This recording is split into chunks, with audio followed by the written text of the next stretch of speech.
सकाळी उठल्या उठल्या बघितलं घरामध्ये सगळं धूर धूर होता. असं वाटलं की मी कुठं स्वर्गामध्ये आलो का काय.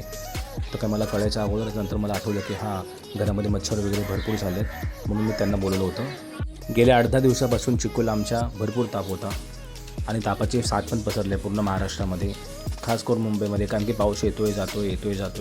तर तिचं मला वाटलं की रक्त वगैरे चेक करूया, तिला काय डेंग्यू झाले किंवा मलेरिया झाले. अशा प्रकारे बघा ती दीदी इंजेक्शन्स वगैरे घेऊन आली. ती आता चेक करते नस वगैरे कुठे नाही. चिकू खूप घाबरला होता. चिकूला धीर दिला मी, चिकू काय होणार नाही, मी आहे बाजूला तुझ्या. त्याला सांगितलं जय गुरुदत्त बोल मनातल्या मनात, म्हणजे काय होणार नाही. तर चिकू मनातल्या मनात जय गुरुदत्त बोलत बसली. आणि बघा हे दीदीने बघा ते पट्टा वगैरे बांधला आहे, बेल्ट, जेणेकरून ते रक्त नस वगैरे स्पष्ट दिसावी म्हणून.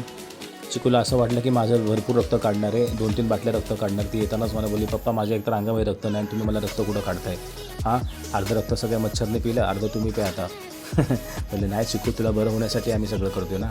बघा त्या दीदीने आता आपलं अस्त्र सगळं काढलं आहे. आता ते स्पिरिटने हात पुसला आहे आणि सगळं बघा हे जसं ती प्रोसिजर करते तसं चिकू घाबरायला लागलं आहे खूप. बघा हे त्यांनाच भेटते का बघते, कुठे दिसत तर नाही मला, पण त्या दिसली. बरोबर. बघा ते कशा प्रकारे तिने आतमध्ये घुसवलं. अरे बापरे. कारण आपण आपल्या लेकराला एवढं खायला प्यायला घालतो, सगळ्या गोष्टी करतो त्यांचं वजन वाढण्यासाठी, रक्त वाढण्यासाठी, आणि हे लोक सहज रक्त काढतात. काय बोलायचं हे लोकांना. एवढं होऊन पण पोरांच्या अंगाला मास नसतं. बघा तिने रक्त काढलं. आता तिला बघणार आता रिपोर्ट केव्हा येते काय नाही. मग काय डेंग्यू मलेरिया वगैरे काय दाखवलं तर तिला ॲडमिट करावं लागेल.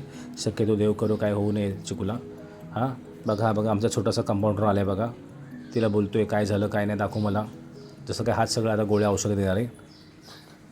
चला मित्रांनो, कसा वाटला व्हिडिओ, आवडला असेल तर लाईक सबस्क्राईब कमेंट्स करायला नक्की विसरू नका. धन्यवाद.